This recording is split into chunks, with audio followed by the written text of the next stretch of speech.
Alors voici, sans surprise, hein, l'architecture du projet qui a été généré. Sans surprise, nous allons passer l'essentiel de notre temps dans le fichier SRC, comme source, pour constater que nous avons un répertoire components qui comporte un unique component, hello world, qui est utilisé par notre composant racine, AppView. Donc vous avez vu, il est utilisé ici même. Bon, sauf qu'on n'en a pas besoin, on va le supprimer, mais avant ça, on va quand même vérifier que l'application s'exécute correctement à l'aide d'un simple npm run serve qui devrait nous lancer l'application sur le port 8080. Voilà, on contrôle plus clic pour ouvrir en navigateur. F12 pour nous assurer qu'il n'y a pas de problème dans la console, pas de message d'erreur. Voilà. Là, on peut constater qu'on a simplement, eh bien, dans les outils de développement, les DevTools de vue, nous avons un component app qui comporte un component hello world qui reçoit comme prop un message.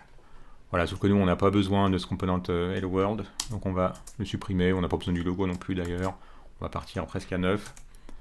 Voilà, du coup, on n'a pas besoin, on n'a pas plus besoin d'importer ce component, donc on peut également le supprimer.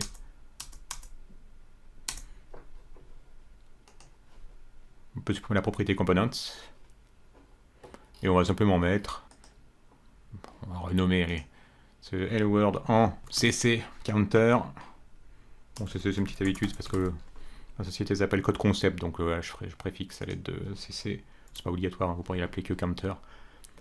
Et on sélectionne tout, on supprime tout, et on va partir à 0 à l'aide de notre snippet vbase pour générer un component qui comporte pour l'instant un template vide, un script quasiment vide avec uniquement un export par défaut, et un style également vide. Alors je vous rappelle, le prérequis de cette formation, c'est d'avoir suivi la formation Vue.js que j'avais faite, consacrée à Vue.js et Firestore, sur laquelle en fait on se sert uniquement de ces componentes-là, ces componentes qui ont une extension en .view et qui comportent donc template, script et style. Donc je ne vais pas rentrer dans le détail de nouveau. Donc soit vous êtes déjà expérimenté sur Vue, si ça vous perd un peu déjà, suivez, elle est assez courte, l'information sur Vue.js et Firestore, où on voit en détail la création de ce genre de composantes. Donc là, ce qu'on veut simplement indiquer, on est dans un H2, que ce sera notre compteur, et pour nous assurer qu'on arrive bien à s'en servir, eh bien ici même, nous l'utilisons, et bien évidemment, pour ce faire, il faut l'importer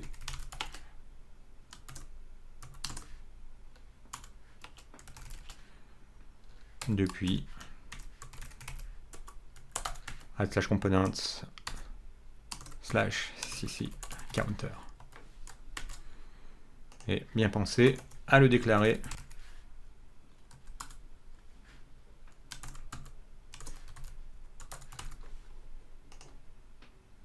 comme propriété de l'objet qui est utilisé en valeur de components. Là, pour l'instant, il n'y a rien de nouveau, rien de spécifique à Vuex. On a simplement toujours notre component app dans lequel se trouve notre component counter que voici. Et voilà, on reconnaît que c'est bien, ça nous rend bien finalement ce component qui pour l'instant comporte simplement un h2 counter, point d'exclamation. Alors ce que nous souhaitons faire dans un premier temps, c'est créer un simple compteur avec deux boutons, pour l'instant sans intervention de Vuex. Donc dans un div, on va mettre deux boutons. Un bouton qui va nous permettre d'incrémenter notre compteur et un bouton qui va nous permettre de décrémenter notre compteur. Nous allons gérer l'événement click avec de la forme raccourci @click, qui, je vous le rappelle, est équivalente à v-on de point click. C'est la même chose. Et donc en cas de clic sur ce bouton, eh bien nous voulons appeler une méthode que nous allons créer dans un instant qui s'appellera increment. Et en cas de clic sur ce bouton, nous appellerons une méthode decrement. Plutôt que d'afficher ce titre counter, à la place nous allons afficher la valeur de ce counter.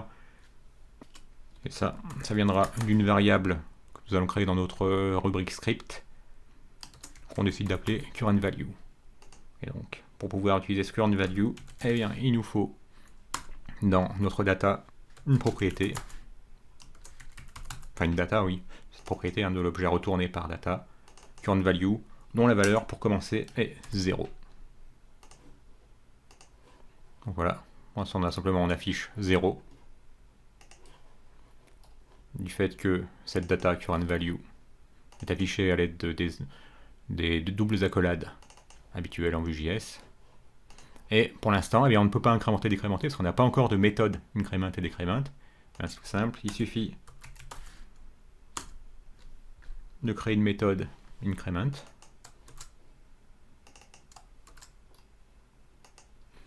Cette méthode increment, qu'est-ce qu'elle va faire? Elle va tout simplement récupérer notre current value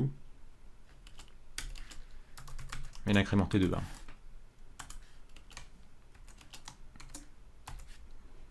Pour décrément, vous doutez qu'on va ajouter une méthode décrément qui va également changer la valeur de notre data current value pour lui attribuer une valeur, sa valeur courante, -1. Et donc maintenant, oups, decrement is not defined. Bon, on va rafraîchir, hein. Voilà. Il n'y a pas de raison que ça ne marche pas. Bon, on s'en fiche que ça aille dans le négatif, hein, pour l'instant. On va juste s'assurer que nous avions un compteur opérationnel sans le recours à Vuex pour l'instant. Et bien maintenant, à l'aide de ce simple exemple, nous allons voir comment déplacer l'état de notre compteur, qui pour l'instant se trouve ici finalement. Notre compteur, c'est simplement cette variable, notre état, c'est cette variable current value.